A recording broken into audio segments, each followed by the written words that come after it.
नमस्कार, आप देख रहे हैं न्यूज नेशन में हूं पिनाज से आगे। और दंगल 5 में आज यूपी के दंगल में पहले राउंड का मुकाबला है और पहले राउंड में जबरदस्त टक्कर हो रही है। हर पार्टी अपनी जीत का दम तो भर रही है, लेकिन कहीं ना कहीं वोटर जो है वो सब जानता है और अपने मताधिकार का बेहद सूझबूझ के साथ इस्तेमाल करेगा।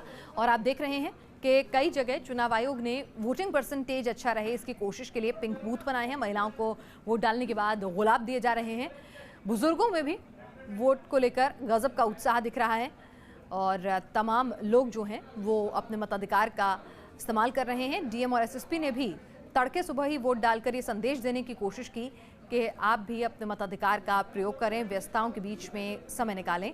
तो दिव्यांग भी खासतौर से कई दिव्यांग फ्रेंडली बूथ भी बनाए गए हैं, कई व्यवस्थाएं की गई हैं, लेकिन वो भी खासतौर से पहुंच रहे हैं अपने मताधिकार का इस्तेमाल करने के लिए एक संदेश के साथ कि आप भी अपने वोट का इस्तेमाल करें। हमारे साथ वरिष्ठ पत्रकार एनके सिंह जी भी इस वक्त स्टूडियो में जुड़ चुके हैं, साथ ही हमारे साथ बीजेपी नेता सुरेंद्र जी भी हैं। लेकिन सबसे पहले एनके सिंह जी, आपसे मेरा सवाल, 73 सीटें हैं 15 जिलों की। अगर विरोधाभासी नतीजों की बात करें तो विधानसभा में जिस तरह से 2012 में था, SP BSP close fight, BJP Congress बहुत ज्यादा कुछ दमखम नहीं पेश कर पाई। लेकिन विधानसभा चुनाव के बाद लोकसभा चुनाव में बीजेपी की एक ऐसी लहर चलती है कि 40% वोट परसेंटेज हो जाता है और एक भी सीट कोई दूसरी पार्टी निकाल के नहीं ले जाती है। अब एक बार फिर वो लहर जो है कहीं धीमी पड़ती हुई नजर आ रही है। आप पश्चिमी उत्तर प्रदेश में कैसा मुकाबला आप देखते हैं? नहीं, ये बहुत स्पष्ट ट्रायंगुलर फाइट है, बल्कि यूँ कहिए क्वाड्रेंगुलर फाइट है, चतुष्कोणीय मुकाबला है अजीत सिंह फैक्टर की वजह से। लेकिन एक चीज़ हम आपको बता दें, 2012 और जब 14 का आप असेसमेंट करेंगी तो दोनों में बीजेपी को एक क्वांटम जंप मिला। 15% से बीजेपी 2014 के लोकसभा इलेक्शन में 42.6% पे पहुंच गई। और ये वोट्स आए कहाँ से? 7% मुलायम सिंह की पार्टी का वोट कम हुआ, 6% बहुजन समाज पार्टी का कम हुआ, 4.5% कांग्रेस का कम हुआ और 2% अजीत सिंह का। ये सारे वोट बीजेपी में गए। तो लिहाजा हम कह सकते हैं कि कास्ट फैक्टर ने काम नहीं किया। कटिंग अक्रॉस कास्ट लाइन काफी लोगों ने वोट दिया बीजेपी को। आज क्या स्थिति है अगर आप इसको देखें, एक पॉलिटिकल पार्टी जो कि जिसका मतदाता जो होता है वो पान नहीं खाता, चाय नहीं पीता चौराहों पे, वोकल नहीं है, वो है बहुजन समाज पार्टी। और उसका यहाँ पे बेस काफी मजबूत है। आप देखें 24 अगर सीटें जीती है इस इलाके में समाजवादी पार्टी ने, तो 24 ही मायावती ने जीती हैं। और वो भी उस दौर में जब बिल्कुल दबदबा था समाजवादी पार्टी का, उस दौर में निकालना अपने आप में आपकी मजबूती दिखाता है। बिल्कुल सही कह रही हैं। तो ऐसे में मायावती को हम मीडिया की प्रॉब्लम यह है कि जो वोकल सेक्शन होता है हम उसको ही हाईलाइट करते हैं, वरना अगर आप देखें तो जबरदस्त फाइट में है यहाँ पे बीएसपी। और बीएसपी के लिए हम ये कह सकते हैं कि जो मुस्लिम मतदाता है 100 में से 40 यहाँ पे जो कैंडिडेट्स हैं वो बीएसपी के वो मुस्लिम हैं। तो मुझे लगता है कि इस फैक्टर को हमें नहीं भूलना चाहिए जब हम एनालिसिस करें। चलिए, तो हमारे को इसी बात को आगे बढ़ाते हैं। यहाँ पे गिरिजा शंकर जी भी हमारे साथ इस वक्त जुड़ गए हैं। गिरिजा जी, लगभग 20% दलित वोट बैंक है, इतना ही लगभग मुस्लिमों का भी वोट फीसद है। तो ऐसे में आपको हाँ इस इलाके में 30% है। अगर हम यूपी की बात करें तो 21 और 19 ये आंकड़ा आता है। लेकिन अगर यहाँ पर हम बात करें तो MY समीकरण जो है वो समाजवादी पार्टी उस पर हमेशा खेलती आई है यूपी में। लेकिन दलित और यहाँ पर मुसलमान साथ आके क्या बीएसपी के लिए एक बड़ा फेरबदल करने का मादा रखते हैं? गिरजा जी से सवाल था मेरा, लेकिन वो साथ नहीं जुड़ पाए हैं तो कुछ तकनीकी वजह से। एनके सिंह जी, अगर बात करें कि जाट वोट बैंक भी जो है वो छोटे चौधरी के साथ बहुत खुलकर नहीं है, क्योंकि उससे भी नाराजगी है। बीजेपी के साथ आया था लेकिन उससे भी नाराजगी है कि हरियाणा में जो कुछ हुआ और जिस तरह से उनकी कुछ मांगे हैं उनको जिस तरह से बहुत ज्यादा तरजीह नहीं दी गई, तो दोनों से ही कहीं ना कहीं मोहभंग हुआ है। और जाटों में भी आप देखेंगे कि मुस्लिम जाट भी है, फिर हिंदू जाट भी है, उसके भी अलग एक बहुत सारा उसका परम्यूटेशन कॉम्बिनेशन है। तो इस सब के बीच में आपको लगता है कि बीएसपी एक डार्क हॉर्स के तौर पे उभर सकती है? देखिए, बड़ी सीधी सी बात है कि बीएसपी का ये स्ट्रांग होल्ड रहा है और उस जमाने से रहा है जबकि आमतौर पे पार्टियां कलेक्टिव कॉन्शियसनेस उस तरह का नहीं ग्रो हुआ था, उस समय से है। तो हम बड़ी सीधी सी बात समझ में आ रही है कि यहाँ पे अगर हम बीएसपी के इमरजेंस को या बीएसपी के एस्टेब्लिश पॉपुलैरिटी को हम इग्नोर करेंगे तो शायद एनालिसिस हमारी गलत होगी। यहां पे अगर आप देखें तो 24 सीटें अगर समाजवादी पार्टी को तो 24 ही बीएसपी को भी मिलती है। इसका सीधा मतलब है कि बीएसपी बहुत ही मजबूत पाए पे है। एक चीज और भी है, इस पूरे में जो हम लोग ट्रेडिशनल एनालिसिस करते हैं, कास्ट एनालिसिस या कम्युनिटी एनालिसिस, उससे ये नहीं चलेगा। एक बड़ा वर्ग है जो ये देखना चाहता कि गवर्नेंस हमें बेटर कौन देगा, और जब ये देखता है तो उसको कई बार लगता है कि गवर्नेंस हमें जो पिछला मिला था वो 4.5 साल का, उसमें एक अखिलेश का पॉजिटिव चेहरा जरूर है और कांग्रेस के साथ वो मल्टीप्लाई किया है। लेकिन वो 6 महीने का जो पूरा का पूरा नूरा कुश्ती हुई थी, उससे क्या वो 4 साल का वो भूलेगा? ऐसा भूल जाएगा वोटर? क्या वोटर इतना मासूम होता है? इन तमाम पहलुओं पर बातचीत करेंगे। सुदेश वर्मा जी बीजेपी नेता हमारे साथ जुड़ गए हैं। सुदेश जी, अगर हम बात करें, आप किसको अपने लिए फाइट में सबसे ऊपर मानते हैं? आपका मुकाबला किससे है? जीत का दम तो आप भरेंगे, लेकिन आपका मुकाबला पश्चिमी उत्तर प्रदेश में किससे है? देखिए, मैं पहले भी आपको बताया पिनाक जी, हम लोग इस ट्रेडिशनल एनालिसिस को नहीं मानते, क्योंकि एक टेक्टोनिक शिफ्ट हुआ है पूरे कंट्री में। आपने देखा होगा कि गुजरात में नरेंद्र मोदी जब मुख्यमंत्री थे तो उन्होंने वहाँ डेवलपमेंट को एक बहुत बड़ा मुद्दा बनाया था, और वही डेवलपमेंट जब मुद्दा 2014 में बना तो लोग ये मानने के लिए तैयार नहीं थे। ये वही एनालिस्ट हैं जो बोलते थे नहीं, सवाल ही नहीं है बीजेपी का ऐसा कुछ हो सकता है। वही मतदाता उत्तर प्रदेश का भारी संख्या में आके डेवलपमेंट के नाम पर वोट दिया। तो ऐसा क्या कारण है कि वो डेवलपमेंट के नाम पर नहीं वोट देगा आज असेंबली में, जबकि विकास एक बहुत बड़ा मुद्दा है और वो अपने कास्ट और रिलीजियस लाइन पर वोट देगा? भाई आपकी डेवलपमेंट जो है मोदी जी की, वो तो 2019 में आकी जाए। यहाँ तो विरोधियों की नाकामी थी ना, आपकी डेवलपमेंट कहाँ थी? और बिहार सामने है। यही मैं बता रहा हूँ ना, तो आप वही बता रहा हूँ।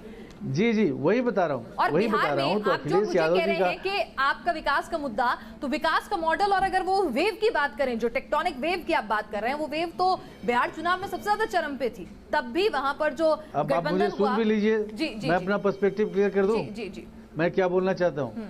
देखिए, अखिलेश यादव जी ने आज प्रेस कॉन्फ्रेंस किया राहुल जी के साथ, उन्होंने 10 पॉइंट एजेंडा दिया, रीपैकेजिंग किया, कहीं भी लॉ एंड ऑर्डर की बात नहीं की। लॉ एंड ऑर्डर जब नहीं होगा तो स्मार्टफोन युवाओं का छीन लेगा गुंडा लोग, साइकिल पर औरतें जाएंगी, उनका रेप हो जाएगा लड़कियों का। लॉ एंड ऑर्डर के बिना कैसे हो सकता है? लोगों के मकान पर कब्जे किए जाएंगे, जमीन पर कब्जे किए जाएंगे। असली मुद्दा लॉ एंड ऑर्डर है, उसके लिए अखिलेश जी रिस्पॉन्सिबल हैं। वो अपने इमेज को बदल सकते हैं, लेकिन लोग जो हैं जो दहशत में जी रहे हैं, चलिए, आपको लगता है कि उनकी नाकामी जो है वो हावी होगी और विकास पुरुष आपकी नैया पार लगा ले जाएंगे? हमारे साथ इस वक्त केसी पांडे जी भी जुड़े हुए हैं समाजवादी पार्टी से। केसी पांडे जी, 6 महीने में जो आपका इमेज मेकओवर हुआ है ना, लोग कह रहे हैं 4.5 साल जनता भूलेगी नहीं, कितनी भी कोशिश कर लीजिए।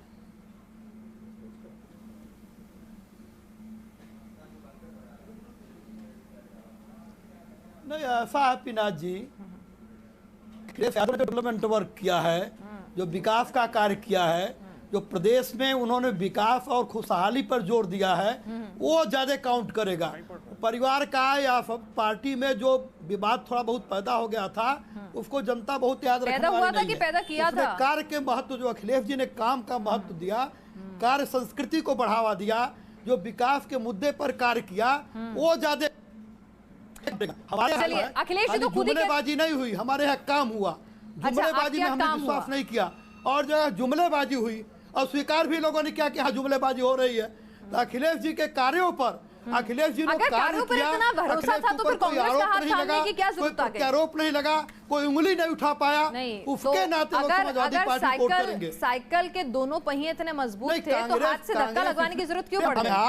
कि सांप्रदायिक शक्तियां, धर्मांध शक्तियां, पिनाक जी, सांप्रदायिक और धर्मांध शक्तियां झूठ बो करके, फरेब करके, मक्कारी करके कई सत्ता हासिल न कर ले, जनता को गुमराह न कर ले, इसलिए वोटों का बंटवारा न हो। वो नेता ही क्या जो आखिरी वक्त तक अपने विरोधियों पर वार न करे और अपनी जीत का दम न भरे, और ये दोनों नेता साफ देख रहे हैं। यूपी के दंगल में पहले राउंड की लड़ाई चल रही है, और जिस तरह से एनके सिंह जी कह रहे थे कि इस राउंड में अगर पश्चिमी उत्तर प्रदेश की बात करें तो वहां पर मायावती की ताकत को कम करके आंकना गलती होगी, और यह गलती कई पोलस्टर्स जो हैं वो कर रहे हैं। गिरजा जी, इसी बात को आगे अगर मैं आपके सम्मुख ले जाऊं, तो क्या वाकई में जिस तरह से उन्होंने 100 मुस्लिम कैंडिडेट उतारे हैं। 40 तो पश्चिमी उत्तर प्रदेश में ही है। और पश्चिमी उत्तर प्रदेश वो इलाका है जब 2012 में समाजवादी पार्टी की लहर में सब धुल गए थे, तब भी वो यहाँ से कांटे का मुकाबला देने में कामयाब रही थी।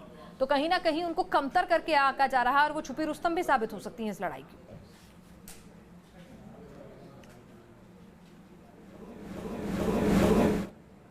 मायावती को कमतर करके आकर नहीं जा सकता और मायावती की रणनीति में वो इस बात को समझती हैं कि केवल दलित वोटों के सहारे वो सरकार नहीं बना सकती और उनको जीत हासिल करने के लिए मुस्लिम या सवर्ण उनमें से उनका एक हिस्सा उनके लिए बहुत जरूरी है।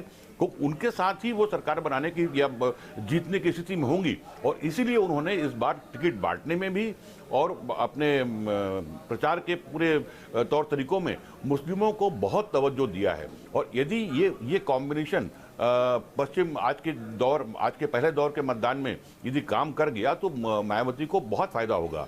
लेकिन यहाँ एक बात भी समझना चाहिए कि दलित कोई जाति नहीं होती, बहुत सारी जातियों का कॉम्बिनेशन होता है दलित। तो कोई जरूरी नहीं है कि दलित वोट एक जाई होकर एक साथ जाएं, उनमें डिवीजन हो सकता है। जो लोकसभा में 2014 के हमने देखा है कि उस डिवीजन का लाभ बीजेपी को मिला था। चलिए तो ये डिवीजन होगा नहीं होगा कि दलितों के साथ मुसलमानों का जो कॉम्बिनेशन है वो ठीक से काम करे। चलिए तो यूपी में पहले चरण का मतदान हो रहा है। 15 जिलों की 73 सीटों के पश्चिमी उत्तर प्रदेश में वोट डाले जा रहे हैं और लड़ाई में हर पार्टी अपनी जीत का दम भर रही है। गाजियाबाद से हमारे संवाददाता हिमांशु इस वक्त जुड़ चुके हैं। हिमांशु, किस तरह का वोटिंग टर्नआउट हो रहा है? जो अगर आपके पास कोई आंकड़े आए हों आसपास के, कितना परसेंटेज वोटिंग हुई है इस इलाके में?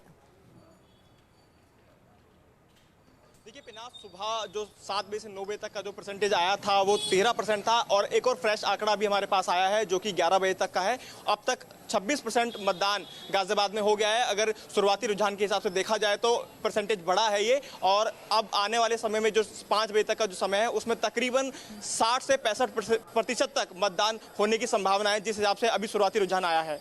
जी, तो एक अच्छा वोटर टर्नआउट यहाँ पर निकल रहा है और हम भी अपने दर्शकों से ये अपील करेंगे कि अगर आपके इलाके में भी आज मतदान हो रहा है तो अपने घरों से बाहर निकलें और अपने मताधिकार का प्रयोग जरूर करें। फिलहाल रुक रहे हैं, लेकिन देश दुनिया की हर बड़ी खबर पर नजर बनी हुई है।